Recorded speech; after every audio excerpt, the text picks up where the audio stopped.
El amor a lo antiguo es una de las constantes de la conducta humana.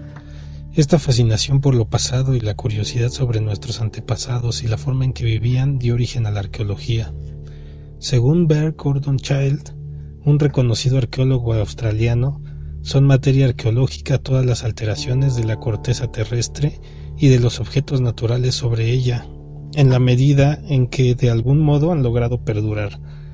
En otras palabras, la arqueología es el estudio del pasado mediante los restos materiales que se han conservado en el tiempo. Para ello se apoya también en otras ciencias como la antropología, la historia y la geología. Desde siempre el ser humano ha indagado en lo más profundo del pasado, por lo que antes de que la arqueología pasara a ser una ciencia, hubo infinidad de personajes que indagaron en las reliquias antiguas, convirtiéndose en precursores. Cronistas, misioneros, exploradores y anticuarios sentaron las bases de la ciencia arqueológica. En esta ocasión pretendo dar a conocer a algunos de estos pioneros en México. Como saben, mis videos hasta ahora han sido de viajes a sitios arqueológicos y naturales y seguiré haciéndolo cada vez que pueda. Pero por ahora me he decidido a contribuir a la difusión de la arqueología mediante estos nuevos videos que pretendo que siempre estén bien documentados, por lo que podrán encontrar mis fuentes en los créditos y en las descripciones.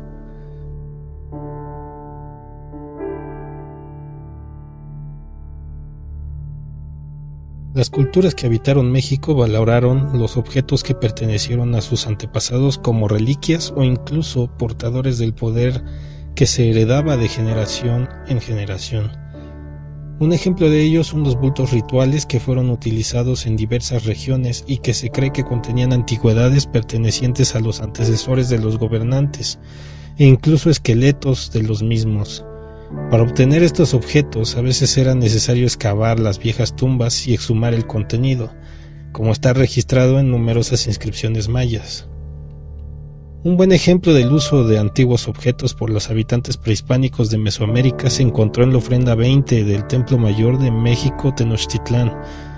Se trata de una máscara con rasgos olmecas que data de aproximadamente del primer milenio antes de Cristo, proveniente tal vez de la zona limítrofe entre Guerrero, Oaxaca y Puebla. Esta pieza, junto con el resto de la ofrenda, fue depositada como consagración de una ampliación del edificio principal mexica que se llevó a cabo en 1469 después de Cristo, hasta 2500 años después de la elaboración de la máscara. Quien la depositó ahí sabía del valor simbólico y material que la escultura poseía desde que fue fabricada, además del extra que le daba la profunda antigüedad de la misma, por lo que transfería algo de ese poder al edificio.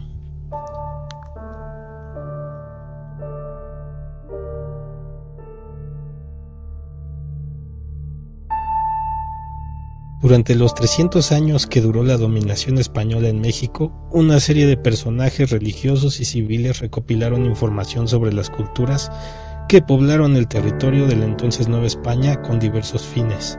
Entre ellos estaba ayudar a la dominación y a la evangelización de los indígenas, hacer descripciones detalladas para informar a las autoridades e incluso la defensa de los desprotegidos.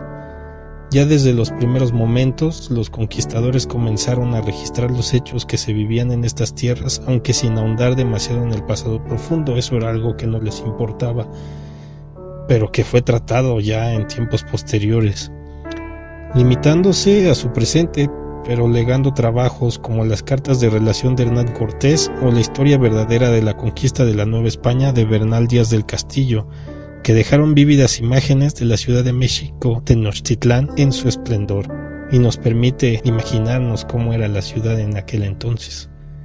En materia de antigüedades, destaca el trabajo de Fray Lorenzo de Bienvenida, quien en el año de 1548 describió las grandiosas edificaciones mayas que estaban en ruinas y cubiertas de vegetación en Tzo o Ixcancihó, que era el asentamiento maya donde fue fundada la ciudad de Mérida.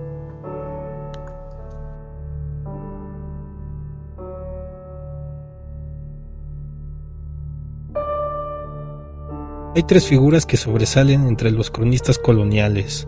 El primero de ellos sin duda es Bernardino de Sahagún, quien elaboró de una forma sistemática y con métodos prácticamente idénticos a los de la antropología moderna, una obra realmente monumental a la que llamó Historia General de las Cosas de la Nueva España. Se ayudó de informantes de origen prehispánico que eran trilingües y sabios de la región texcocana, y gracias a ello pudo recopilar una enorme colección de datos de todo tipo, incluyendo los históricos que le permitieron ofrecer un panorama de lo que fue la vida en México antes de la conquista.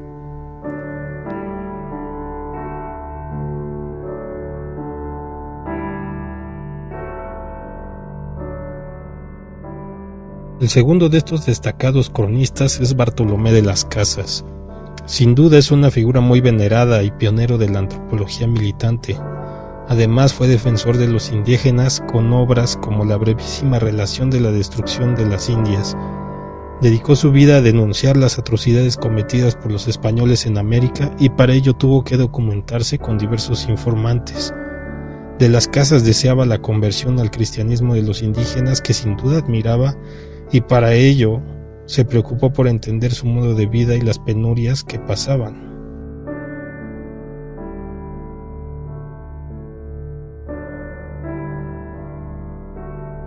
Por último, la controversial figura de Diego de Landa difiere de las anteriores menciones, pues se trató de un obispo ambivalente.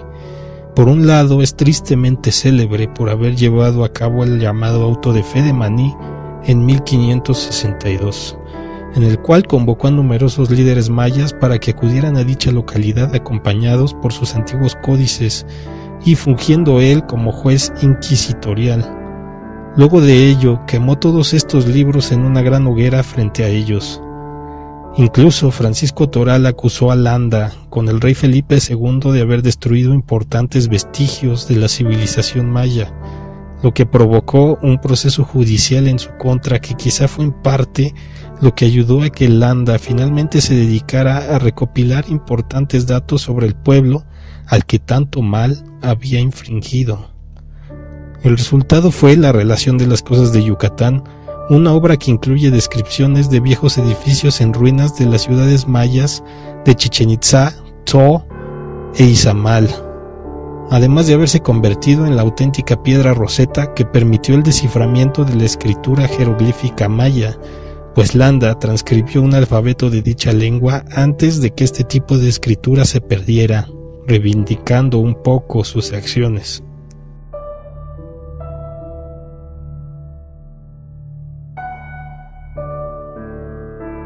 A finales de la época colonial, principalmente los criollos estaban comenzando a crear una identidad separada de los españoles peninsulares. Para ello, voltearon a ver el impresionante pasado indígena que existía en América y comenzaron a hacer lo suyo, lo que más tarde se llamaría nacionalismo e identidad nacional. Debido a ello, hicieron su aparición reportes y descripciones hechas por autoridades civiles y militares sobre las antigüedades mexicanas. Eduardo Matos Moctezuma coloca el inicio de la arqueología mexicana con el descubrimiento de los monolitos mexicas la Coatlicue y la Piedra del Sol, y su descripción en 1792. Sin embargo, al menos dos trabajos importantes anteceden a este hecho.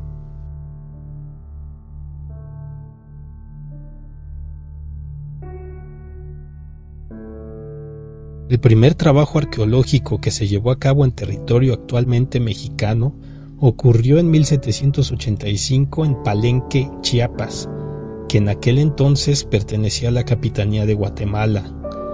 Años antes se había reportado la existencia del sitio arqueológico y por orden del presidente de la Real Audiencia de Guatemala, José de Estanchería, se envió a algunos funcionarios a visitar el lugar. Para obtener datos más precisos, en dicho año se envió al arquitecto italiano Antonio Bernasconi, quien realizó una descripción acompañada de planos del sitio y de los edificios, así como dibujos de las decoraciones arquitectónicas que pudo observar. El informe de Bernasconi fue sometido al juicio del historiador Juan Bautista Muñoz, cronista de Indias, quien encomendó se recabara mayor información, con la advertencia de que el reporte debería ser bastante explícito y detallado para ser presentado al rey Carlos III. Así se formuló una lista de instrucciones para realizar la descripción, excavación y recuperación de piezas, y se pretendía enviar nuevamente a Bernasconi, pero su fallecimiento obligó a que el capitán Antonio del Río tomara su lugar. Del Río cumplió su tarea al pie de la letra y registró su trabajo, de forma que hoy podemos verificar lo que él encontró y reconstruir las acciones que llevó a cabo.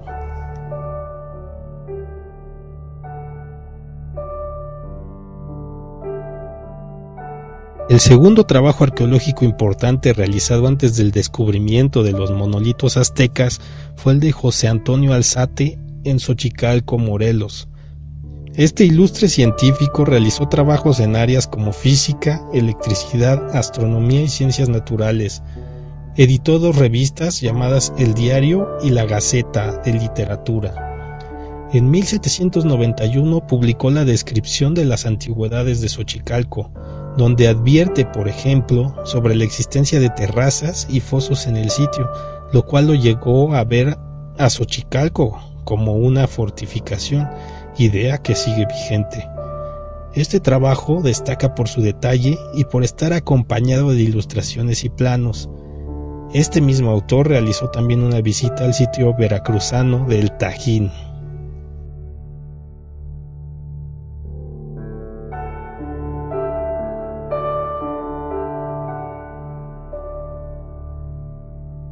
Por una casualidad de la historia, el monolito de la Coatlicue se descubrió el 13 de agosto de 1790 durante la realización de obras ordenadas por el virrey Revillagigedo en el actual Zócalo de la Ciudad de México, en un aniversario de la caída de Tlatelolco, el último reducto mexica a manos de los españoles, sucedida el mismo día pero de 1521. El 17 de diciembre de 1790 se encuentra también la Piedra del Sol. Por este motivo, don Antonio de León y Gama, erudito que se especializaba principalmente en matemáticas y astronomía, realizó un estudio que publicó en 1792 con el nombre de Descripción histórica y cronológica de las 2 piedras que, con ocasión del nuevo empedrado que se está formando en la plaza principal de México, se hallaron en ella en el año de 1790, considerado el primer libro arqueológico publicado en el país y que contó con el conocimiento de las fuentes históricas hasta entonces publicadas, además de efectuar el consiguiente análisis geológico de las mismas. También se ubicó, midió e ilustró ambas esculturas.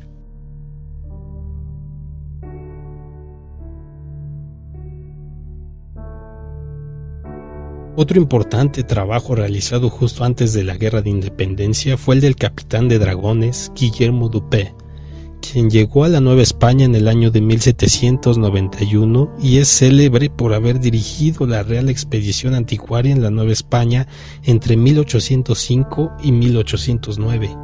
En dicho recorrido, compuesto por 3 viajes, el pintor Luciano Castañeda se encargó de documentar las antigüedades encontradas y los lugares visitados, en los que realizaron también excavaciones, los cuales incluyeron Orizaba, Cholula, Xochicalco, Xochimilco, Chalco, Ozumba, Oaxaca, Tehuantepec, Guiengola, Ocosingo y Palenque. Estos trabajos fueron publicados en Europa y desataron el interés de la comunidad científica en la antigüedad prehispánica.